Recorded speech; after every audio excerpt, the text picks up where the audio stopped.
Hello friends, I hope that you can hear me well. Operator Starsky here. This time, and I think it's been quite a while since the last stream. It's very nice to see you all here tonight with us. And we will discuss this horrible disaster that was caused by the Russian terrorists tonight in Ukraine. I'm talking about the Kakhovka Dam that was destroyed. And while southern Ukraine was being flooded with water, my channel was being flooded with bots, Russian bots that were basically copy-pasting same message over and over again. And there were several narratives. First narrative was Russia could not destroy Nord Stream, that's why Ukraine destroyed the dam and the US destroyed the Nord Stream. And the Russian bots were literally copy-pasting the same message under different accounts. Another one was that destroying the dam would not be beneficial because Russians would lose the water supply to Crimea and their own positions would be flooded and things like that. It's so ridiculous because Russians don't care about people. First of all, Russian army in Crimea can survive using the water supplies from the Russian territory, from like Rostov and Krasnodar, that is being delivered to Crimea through ferries. That's all. That's enough water required by the Russian army stationed in Crimea. People in Crimea, nobody cares about them whatsoever. And Russians didn't care about their people when they were killing them in Nordost, in Beslan, when Putin destroyed residential buildings in Russia, blaming Chechens for that.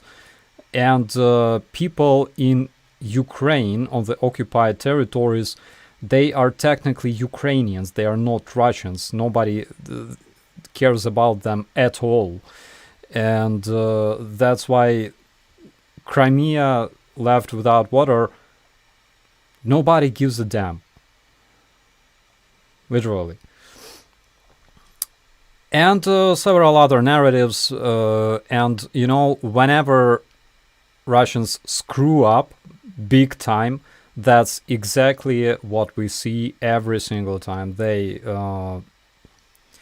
involve their bot farms, literally copy-pasting the same message over and over and over again. So again, it was a good indication of Russia's involvement into this. But before we start discussing the actual proofs that we have, let's talk about the timeline of what happened. So around 2 a.m. tonight, the dam got destroyed. There was a explosion or several explosions, and actually we have a video that it's not yet confirmed that it's a legitimate video, but let's take a look at it still, because we can.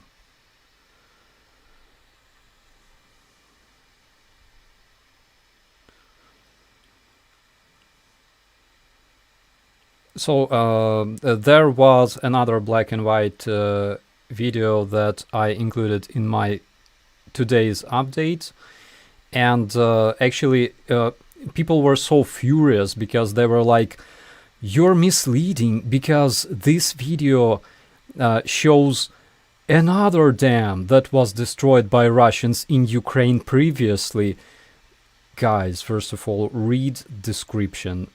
I mean, if you cannot read description, it's a very bad excuse for you.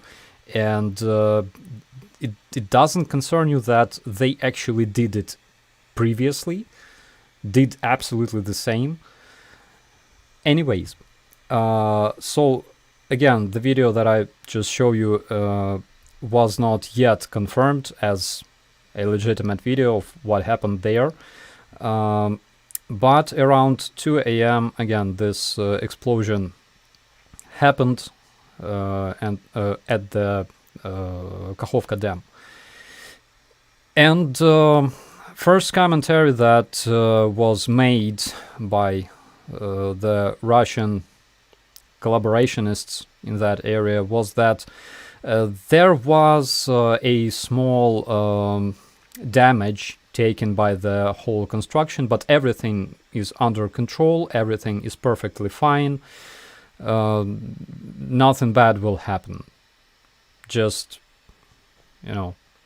calm down, everything's fine. In several hours, they decided that probably it's a good time to start blaming Ukraine for what happened, because the whole construction, the whole dam, was being in process of destruction, and that's when they started blaming Ukraine again. Back at around 8 a.m. they were still celebrating. This man, for example, here is his name is Guzenko. He's one of the Russian occupiers, one of the Russian terrorists that basically said that what happened in Kakhovka, it's a perfect thing because there's a lot of dams around Ukraine. There's like all kinds of dams built at Dnipro River, along the Dnipro River, and we can destroy them all. So later, when Russians realized, and again, guys, they couldn't predict the result. They just couldn't. Because they couldn't predict the result of invading Ukraine. They couldn't predict the result of digging trenches in the Red Forest in Chernobyl. They couldn't predict the result of being obliterated in Chernobyevka, but still bringing troops and stationing vehicles and helicopters there and being hit by artillery 1,028 times. They couldn't predict it because we're talking about Russians. They are not good at predicting things.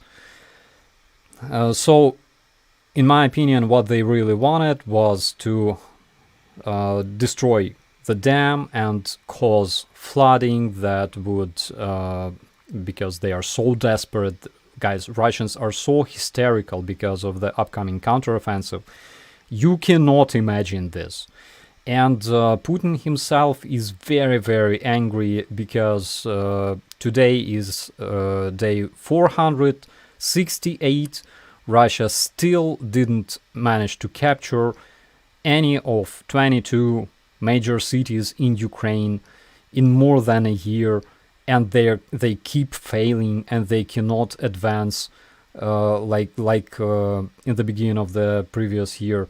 And they keep losing people, and they don't have enough tanks.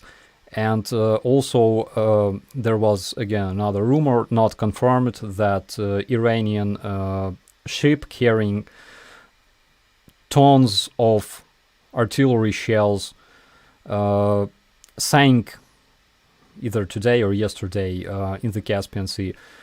So they're furious. That's exactly what they wanted to do. And they did, but they could not predict the consequences, right?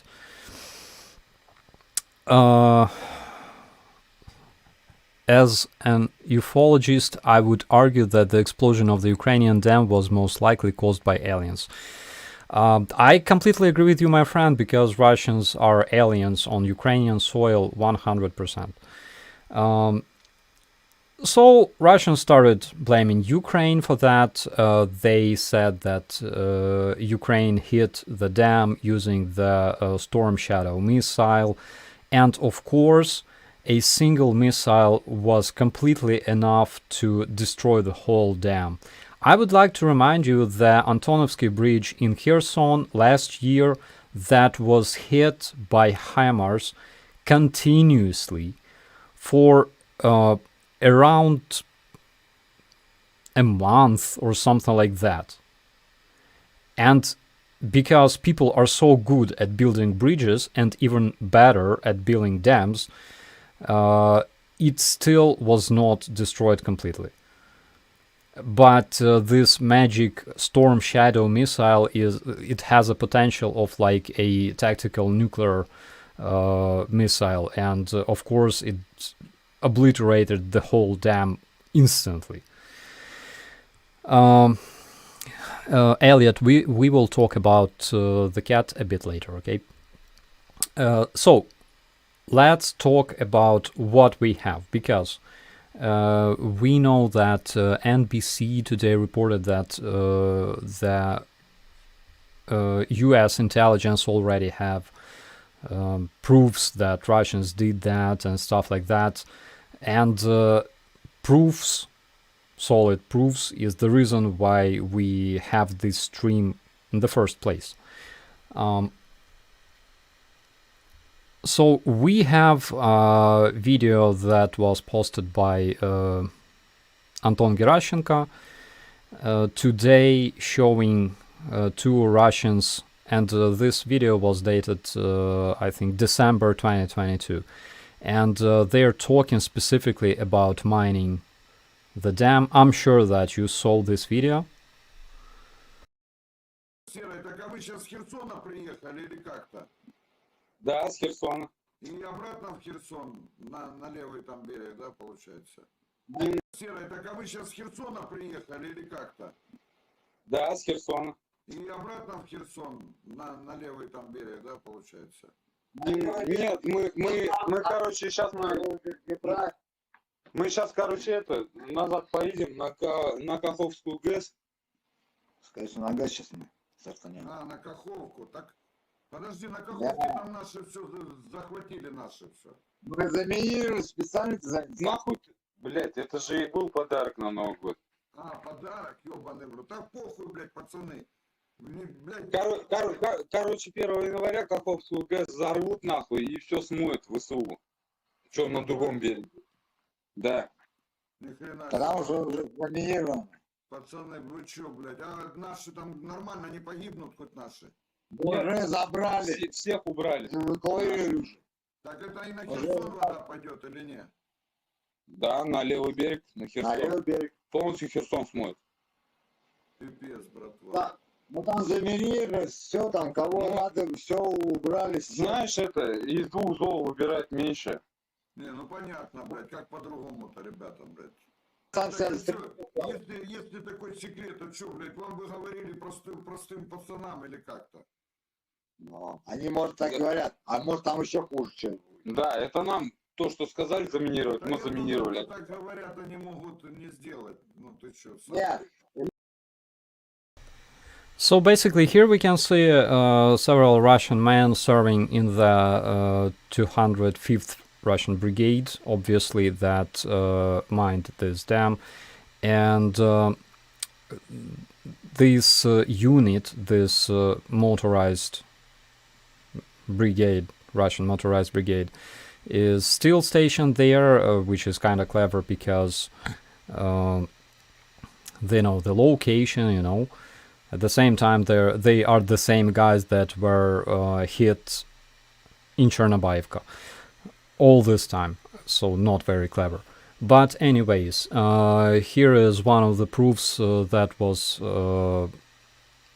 delivered by Anton Gerashchenko. Again, I think this video was dated December 10th, anyways, December 2022. So also Crimean Tatar partisans called Atesh confirmed that they have details on people, on specific unit that mined the dam in Kakhovka, and they were talking about 1st Battalion of this 205th Motorized Russian Brigade. And this completely corresponds with what we have. And this is something that I would like to show you guys because it's very, very important. So, because we're talking about Russians, they have Telegram channels. Again, they're not very smart. Sometimes they don't really know what to say, what they can say and what they cannot say, because in Russia they have specific agenda on what they can say, but those guys are different. And sometimes they provide us with very, very valuable information. So this publication in Telegram was made on 21st of October 2022, and I will translate it for you. Not sure if you understand Russian. If you do, it's perfect. If not, I will translate it for you. So regarding the fucked up news, I would like to publish the post with all of my chats, with all of my sources, but after personal messages regarding the trust, I decided not to waste the time and publish as it is. Yes, we have, and I must remind you that it was during the Russian withdrawal from Kherson. Yes, we have an order to withdraw to the left bank. We have 1 week. A lot of vehicles from the areas bordering Kherson are being transferred. Objectively, it's very hard to retreat during the enemy's advance means that his ability to move further is more than acceptable, meaning the left bank. We have confirmed information about mining the dam by us and its planned demolition in case of uncontrolled movement of the enemy. This is the quote from the plan of the operation. Currently, Kherson is being reinforced to stop the enemy's advance. Nobody's gonna give up the city. We know that Russians did not plan to give up Kherson, of course, and basically they gave up the only major city they managed to capture in Ukraine in order to be able to fight in Bakhmut, 56th biggest city in Ukraine.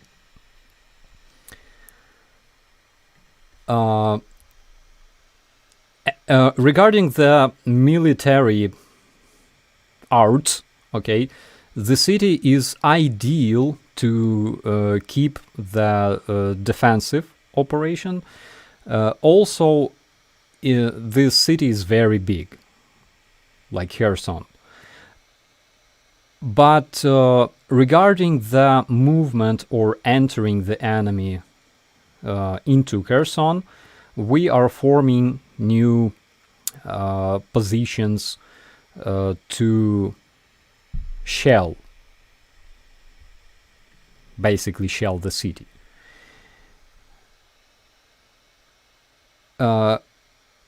In civilian terms, the city will be shelled if the armed forces of Ukraine enter the city.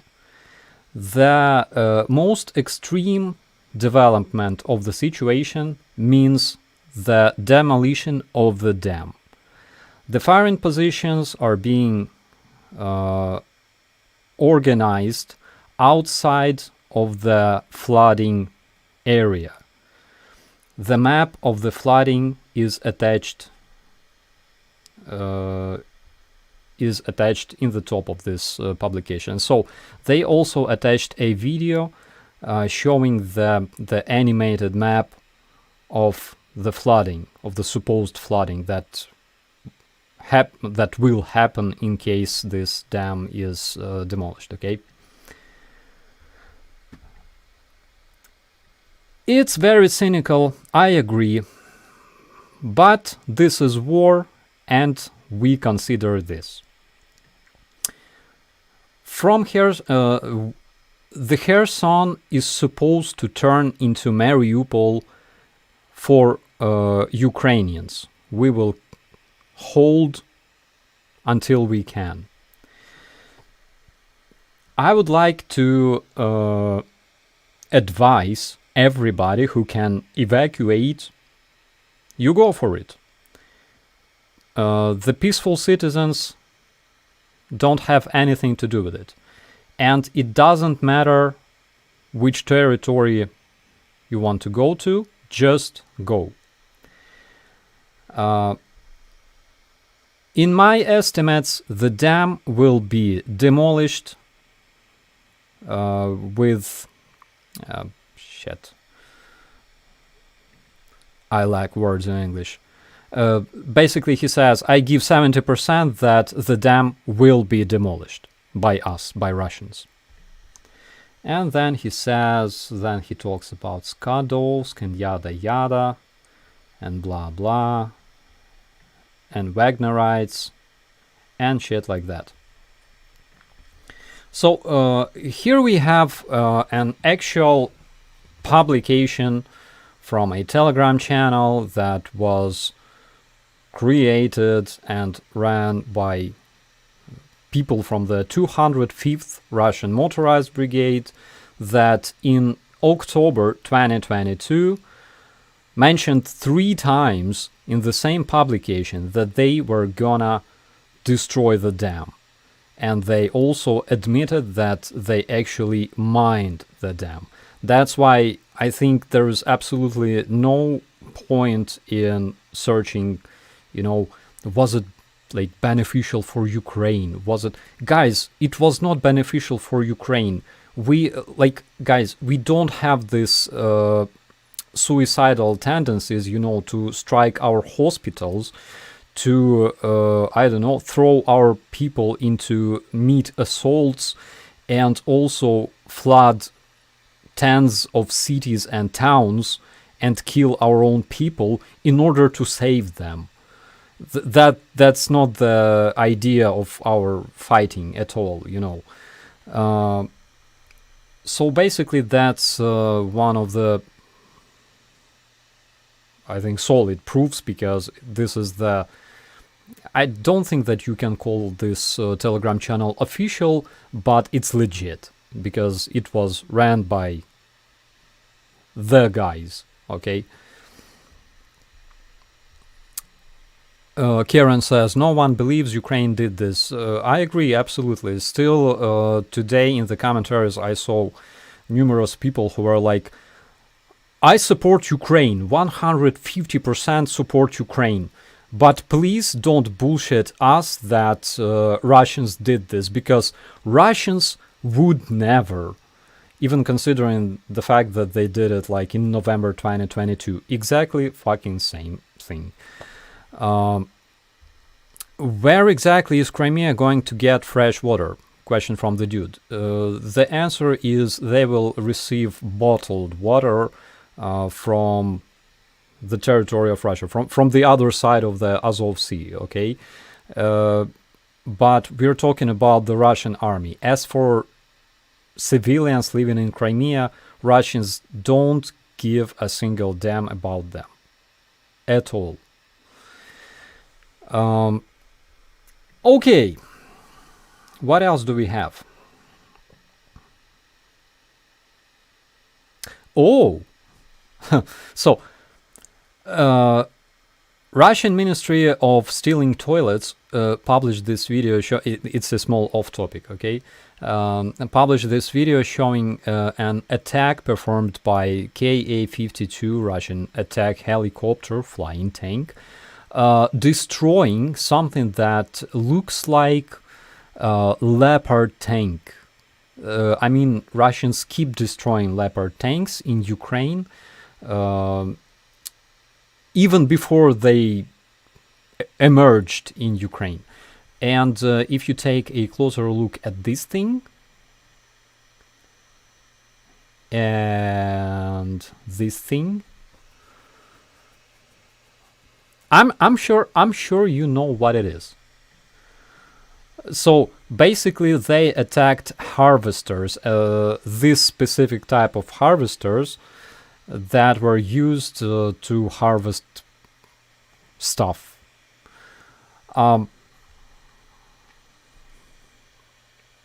Because they're talking so much about leopards, I believe that they are so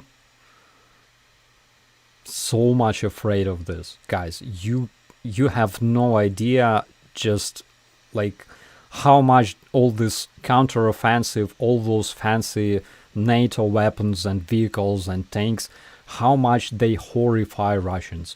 And I'm not talking about like Russians living in Russia. I'm talking about actual Russians wearing uniforms and their Mosin rifles, because they will be dying. And they are so much in fear because of this. And they should be. This is a very, very funny rant by Prigozhin, who says 3 conscripts died, 7 conscripts heavily wounded as a result of shelling of Belgorod Oblast by the armed forces of Ukraine. And I have a question: where did we cross the line when the Ministry of Stealing Toilets of the Russian Federation started using conscripts in combat? Are you effing insane there? You have to send your kids there to the war instead of hiding them in Dubai. But there is a problem. Ukrainians can send their kids because we are fighting for our survival. Russians will not be sending their kids because they have no motivation to fight in Ukraine. And that's the biggest difference between us. They are not ready to die. We are, because we realize the risks. It's like you either die or you are being killed, okay? And Russians they have no motivation to fight here. This is not their war, it's Putin's war. So it's kind of funny, and I hear Prigozhin ranting about it and calling Russian oligarchs and elites to send their kids to die in Ukraine over and over again. It was like several times. He doesn't understand that his values of being a mercenary and marauder and terrorist, of course, is not the same values as those of Russians in Russia. It's not their war. They don't want to die here,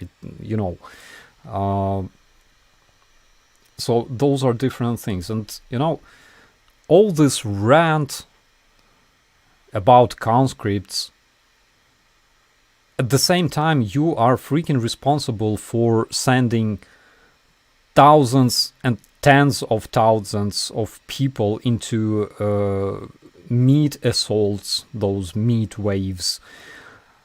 He's so double-faced. He is. What do we have here? Here we have a small message about our IDAR unit and 5th Assault Brigade that took their positions that they've had in the end of January in Bakhmut. Yay! But, don't talk much about it.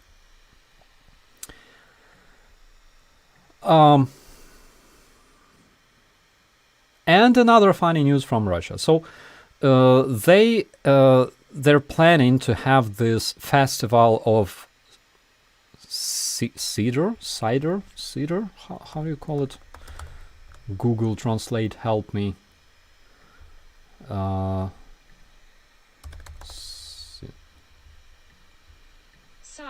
Cider. Okay, cider. They decided to have this festival of cider in Russia, and in Ulyanovsk Oblast in Russia, 30... No, wait. In different regions, in different oblasts in Russia, 30 people died because of being poisoned with low-quality cider. The funny thing was that previously it was 40 people, but then I believe 10 of those people, because, you know, they were Orthodox Russians, they got resurrected like Jesus Christ, obviously, and or they turned into zombies, I don't care, but this number decreased from 40 dead to 30 dead. 40 were reported previously. But that's not the funniest thing. Funniest thing is that the festival of cider in Moscow will be held despite the mass poisoning of Russians. The organizers of festival I Love Cider, and here we have this absolute despise of Anglo-Saxon language by Russians. The organizers of festival I Love Cider will not cancel this event, even despite the mass poisoning of the Russian people. This is so Russian. Corn cider, oh my god.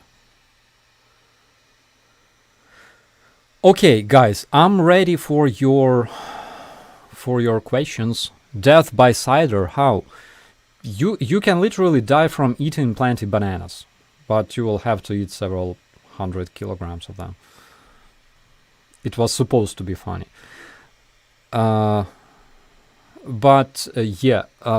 Regarding the consequences, right? Regarding the consequences of this disaster, we consider this an ecological genocide, 100%, and today in the zoo in Nova Kakhovka, 300 animals died, unfortunately. The only animals that survived were swans and ducks, because they can swim, obviously.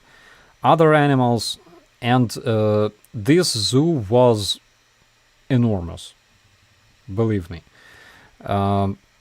They all died because of the flood.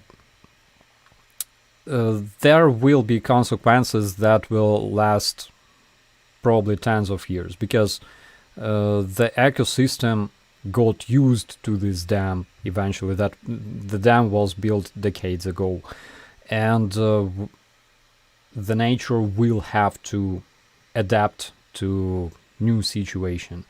But again, it's very, very sad. Ukrainians, and I mean it, Ukrainians were completely devastated by the news today. Not shocked, but freaking devastated. But were we broken? No, we were not. And we will never be. Until we are alive. So, again, we know that Putin is very, very anxious because of all his fails. He already stopped receiving bad news from his subordinates. They are afraid to make him angry. That's why they only say that, you know, everything is under control and yada yada. By the way, it's 12:35 a.m. in Ukraine. I believe in 2.5 hours we will have a Shahid drone strikes, probably around Kiev, in Kiev as well, and South Ukraine, Mykolaiv. I believe we know that several days ago the Iranian Il-76 cargo airplane landed in Russia bringing military cargo. You probably saw the leaked documents, the agreement between Russia and Iran. Again, it's not yet confirmed that this agreement is legitimate. I believe that it could be. On the other hand, I think that if this agreement was made between Iran and Russia, it was supposed to be made in Persian and Russian language. I don't know.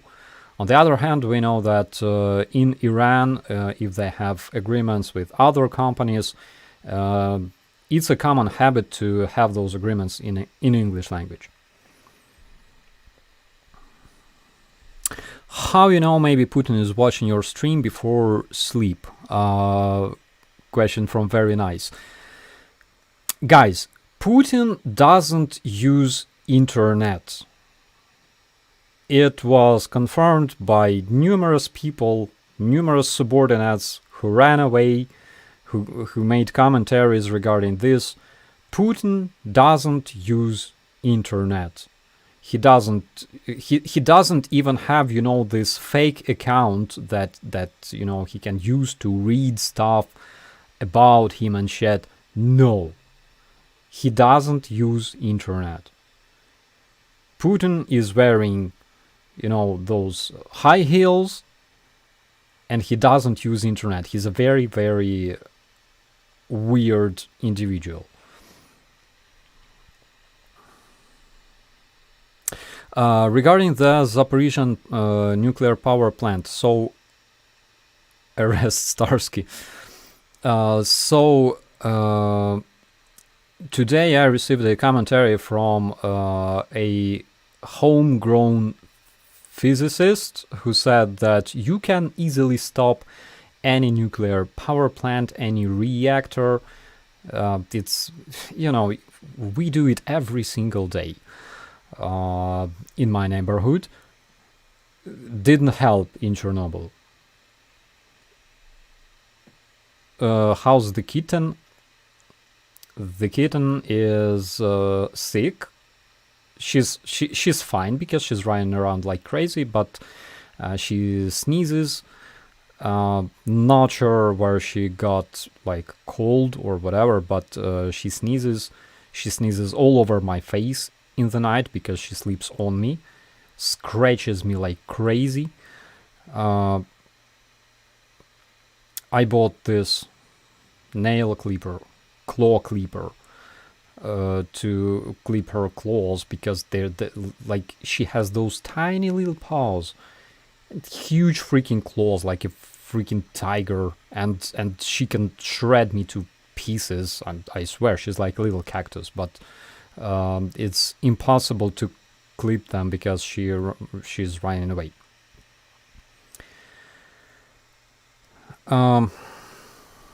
United Nations. Oh my freaking duck. United Nations are awesome. I don't know who even pays them salary. I don't even know why they exist. What's the most useless animal on planet? Except ruscists.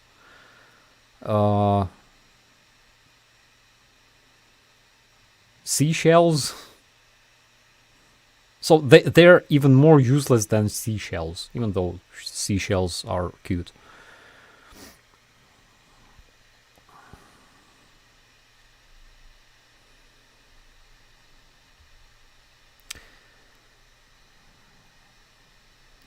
She sleeps on you, that means that she loves you. Yeah, I guess.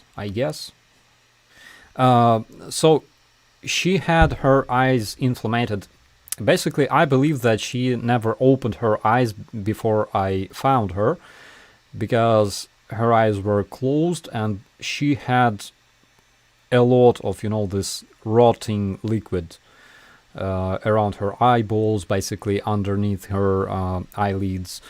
When we opened her eyes, all that shit went out, and we barely found her eyes because we thought that she had no eyes. And I think that I was like the first person that she saw, and probably that's why she's so attached.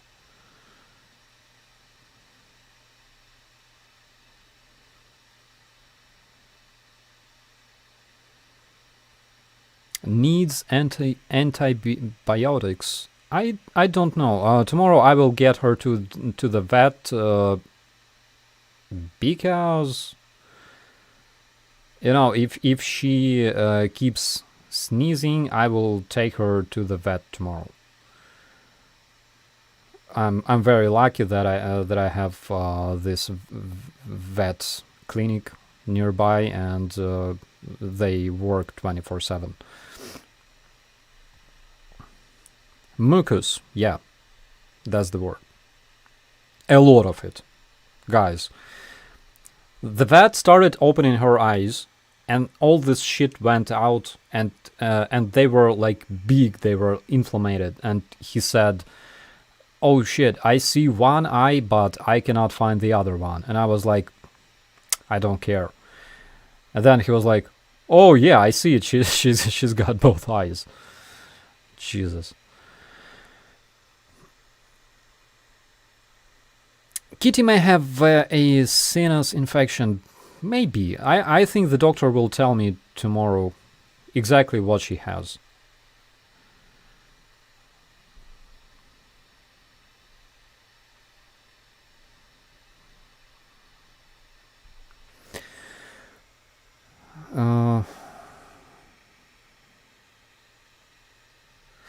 By the way, I decided to make some more videos titled "Orcs Be Like", because there are so many things that we can debunk. Like every single time the Russian bots post, commentaries, again, they're like copy pasted, but some of them are hilarious, and I think that it is a good opportunity to use their commentaries as a base of stop fake. Why do Ukrainians love the animals so much? I don't know. I don't know. Good question. We just do. That's our nature. Who's worse, Girkin or Prigozhin? Both of them suck. As people. They're terrorists. Here in Ukraine we have saying, I don't care about the sorts of feces. It's exactly the case. I don't care about the sort of feces they are. They are terrorists. There's no better or worse terrorists. They are all terrorists.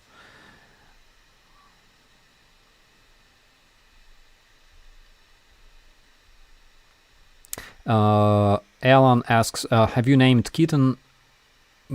I believe Fluffy. Fluffy works. So she will have an ID, because in Ukraine all our animals have IDs. And one interesting thing you should know, so do you know the difference between the Ukrainian animal ID and the Russian passport, the Russian ID? So the animal ID gives you opportunity to travel across Europe. So this in this vet clinic, I how how do you say that in Ukrainian? Я не розбираюся в сортах лайна. So in the vet clinic, we receive IDs for our animals, be them like rats, fish. I don't know.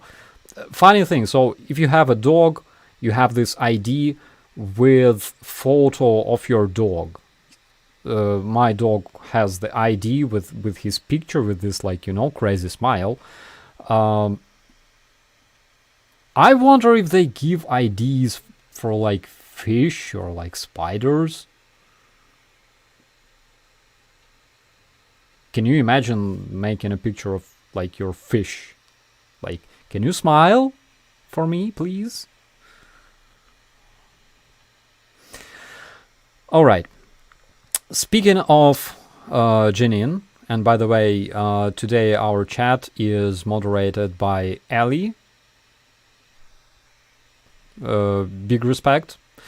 And Janine. And you probably know that Janine will go to Ukraine very soon. She decided to join the Magic Kitchen and prepare food for Ukrainian soldiers at the front lines. So let's not talk about spiders, okay? Because we are all family here with the Shills and the Ukraine matters and everybody else, we decided to help Janine with some cash because some expenses will be waiting for her in Ukraine and on her way to Ukraine. So I believe that Janine can share her PayPal there in the chat so we could support her a bit. And I would really, really appreciate it. Janine, are you there?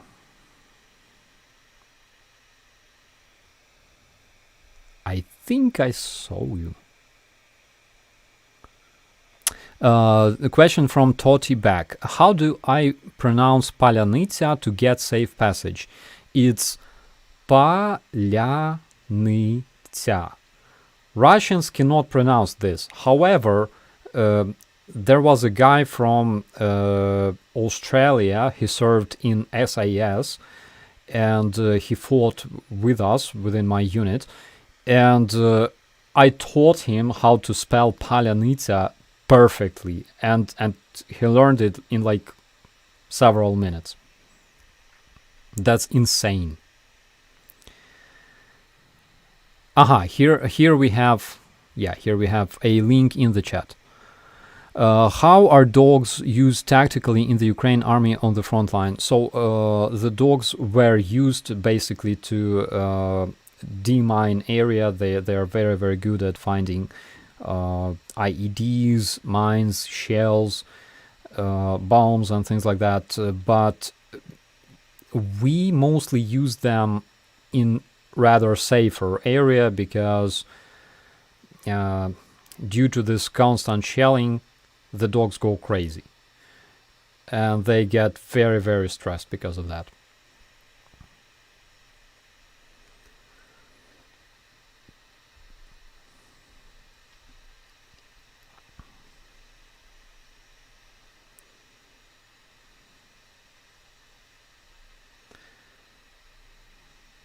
Australians talk funny. They do. So one of the guys that I admired my whole life was Steve Irwin. And I had this, I think, like Discovery Channel or something like that. And every time he would be like, "Cheers, mates. Today I will show you a crocodile." And I was like, holy shit, man. I love you so much. You're my hero. And yeah, I was devastated when he died. I think everybody was. He was a great bloke. Yep.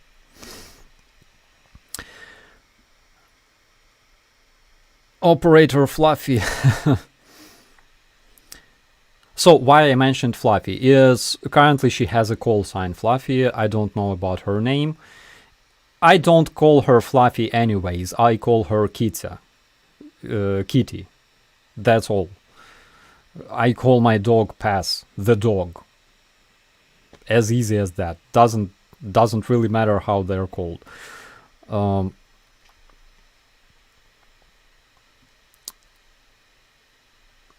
Everybody loves Steve Irwin. Absolutely.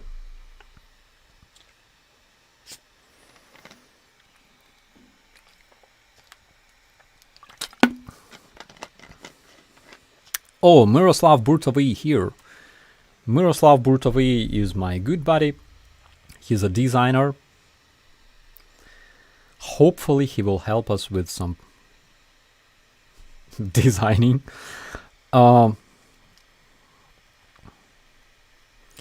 Yeah, Irwin was a great guy, and in 2007, I believe, some of my friends from Australia arrived to Ukraine, and there was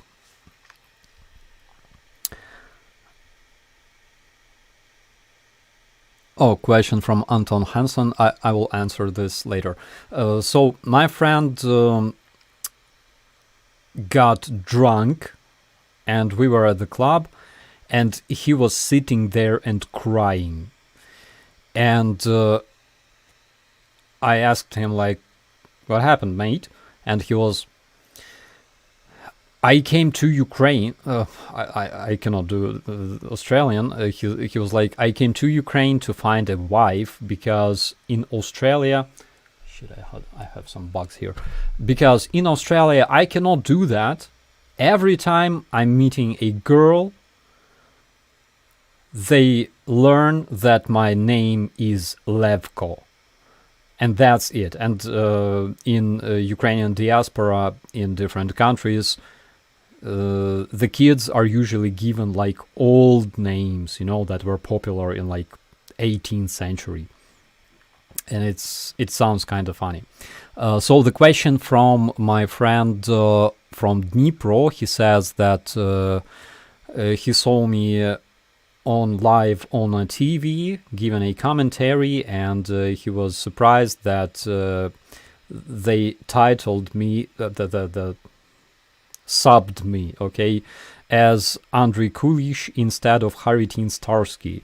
So Haritin Starsky was my call sign, basically, after Facebook.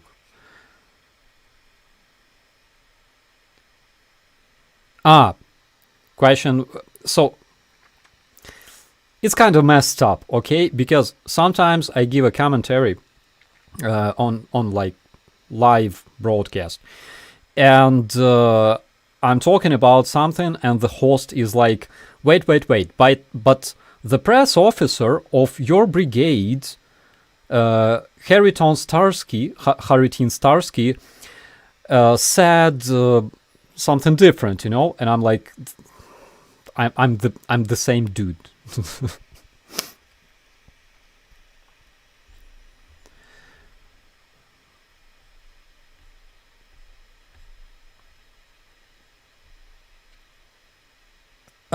Will you meet with Mercado when he gets there? Absolutely. And guys, soon I will make a small blog, like not very soon, probably in several weeks. I will make a small blog with a Ukrainian English-speaking blogger. I believe that you will like it. It's gonna be a girl. Just like, small announcement. As for Mercado, I will be absolutely happy to see him in Ukraine. Guys, I will be happy to see everybody in Ukraine. I already saw Artur Rehit like twice.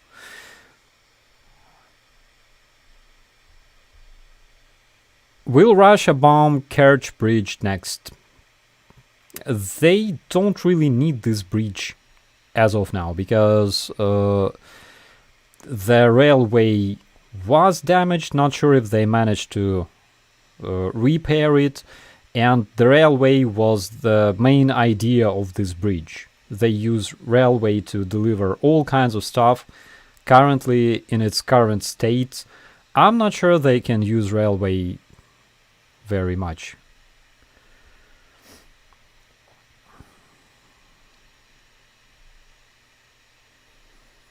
Not Anna, but you will see. What's the most annoying thing you get asked by reporters or media? It's not what, it's when, because sometimes the journalists ask me, like, can you participate tomorrow in our live broadcast at 5:40 a.m.? And I'm like, of course. Why not have it at like 3 a.m.? Because 5:40 is too late. I understand that they probably think that military don't sleep at all, which is mostly true. But come on, let's have some respect, you know.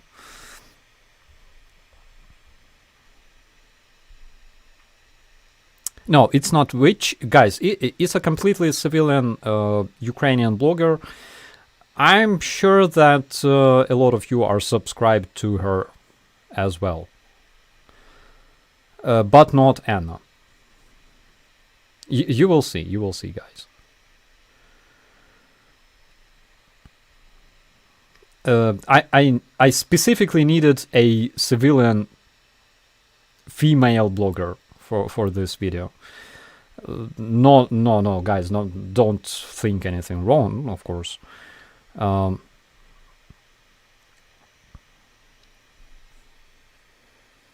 So many YouTubers profiting and making bank off the war.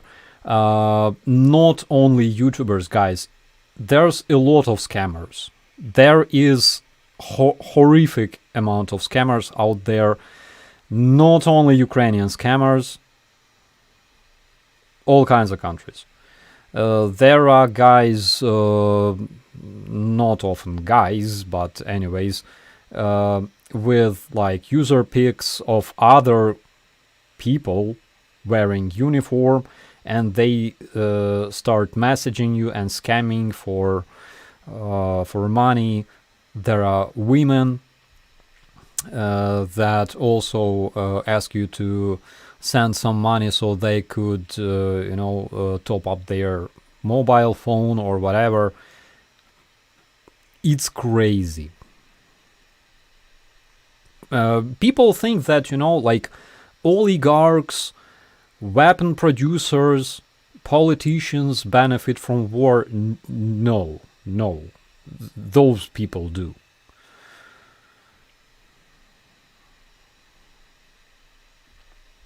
Commander 401, after the war you're going to sleep an entire week all the way through.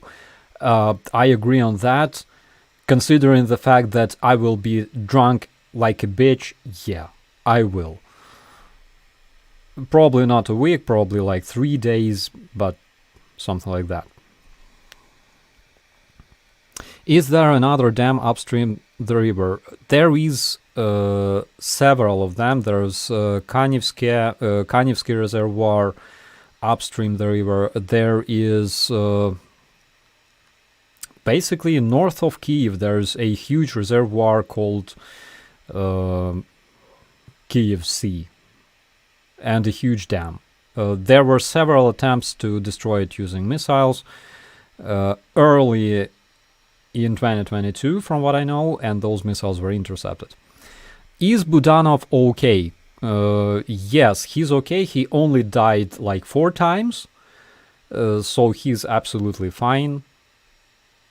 He's in perfect condition.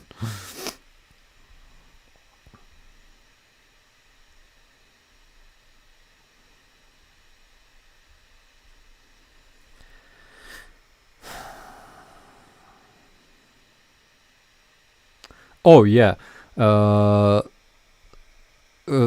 Comment from Strach. I'm a Ukrainian special operator and I got a message on Instagram from a woman claiming to fight for Ukraine, and she said she would come see me, but I need to pay her a certain amount of cash. One of the cases, absolutely. And it happens all the time.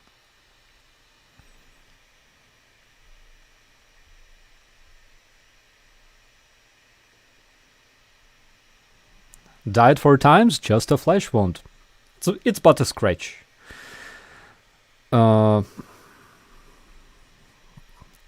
Still, he died less times than General Zaluzhny, of course.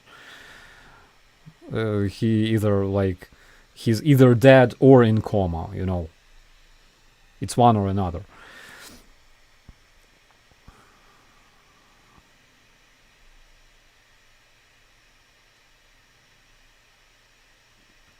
What's the humor behind the NAFO Sniffing Brigade? So the humor is that it's NAFO 69 Sniffing Brigade. And by the way, if you Google NAFO 69 Sniffing Brigade and find them on YouTube, it's highly, highly advised to subscribe to those guys. They will be bringing us new cars very, very, very soon. And I will make a video about that as well. They are legendary, guys. The Ragnar, I think everybody knows Ragnar. If you don't know Ragnar, he's an Estonian volunteer. He's IT god, and he has a lot of different companies. One of them is located in Ukraine. They also have charity fund, the NAFO 69 Sniffing Brigade. Since the beginning of the Russian invasion in Ukraine, they delivered something like 200 cars. And those are great cars. Those are very, very fine, in good condition, new tires, like everything. So those are very, very nice guys.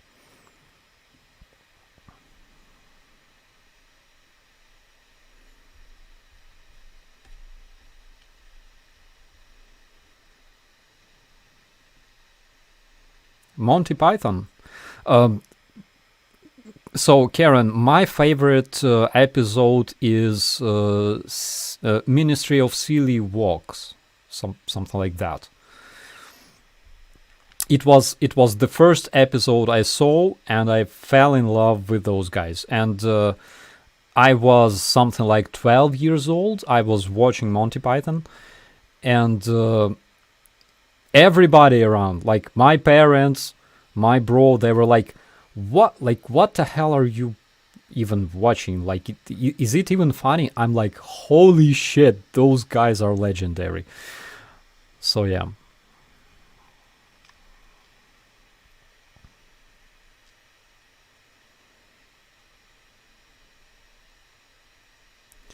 When will Ukraine get Taurus systems from Germany? The missiles. So Germany said that they will not give us Taurus missiles yet.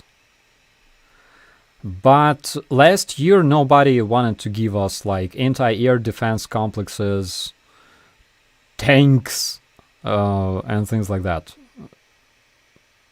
I believe in some of the earlier streams we were very, very sad, and we were talking that the US will not provide Ukraine with Abrams tanks.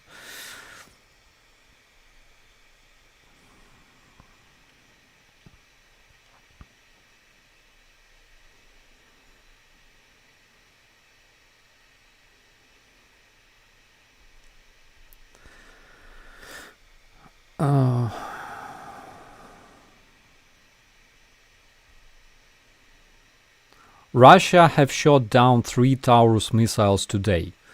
They don't have the confirmation, but we also the confirmation of destroying the Leopard tanks already.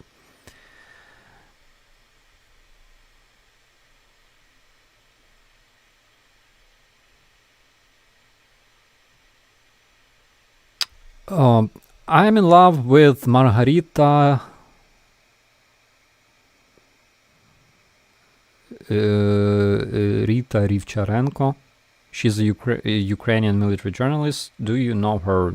I don't think so, actually. Margarita. I know one Margarita, but she's not a journalist, but she's very famous within the press circles. But it's a different, I think, a different person.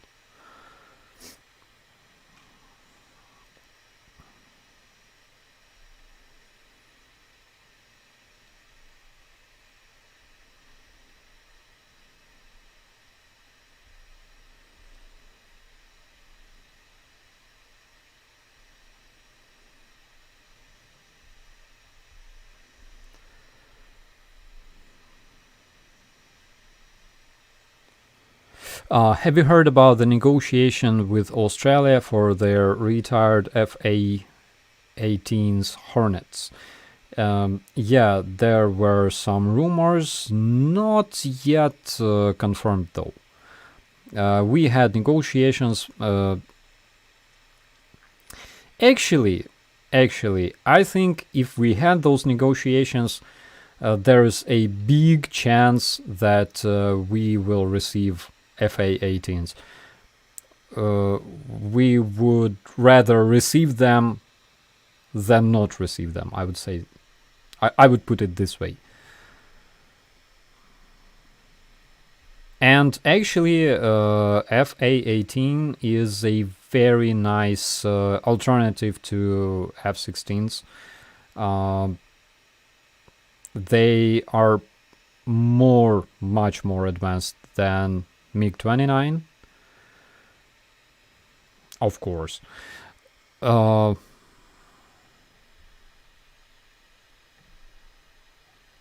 personally, I like 2 engines for some reason.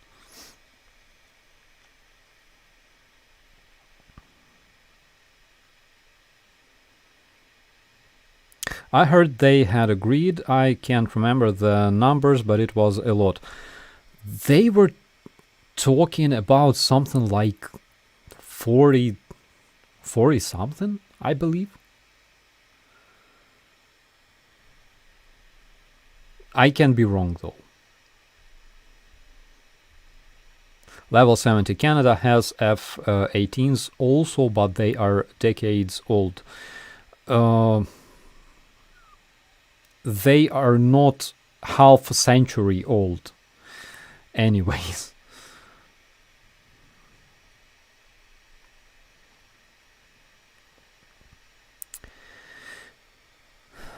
One engine, less weight, more maneuverability, less sexiness.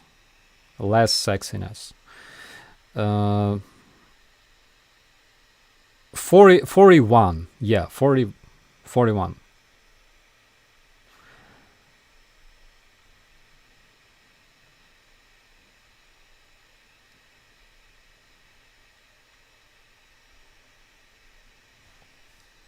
Not any A10 yet. Yeah, we all love the sound of BRT. Absolutely. Okay. Alright, guys. 1 a.m. in Ukraine. Possible drone strike in several hours. Nobody will be sleeping. We'll be drinking a lot of coffee. And I gotta feed my kitten and put her to sleep before it's too late. Thank you so much for staying with me tonight. Please share this video. Tomorrow we will talk about some new topics because there are some very interesting developments around the world, but I still have to receive some confirmations about this. Stay safe, stay awesome, and keep supporting Ukraine because it's a right cause. See you later.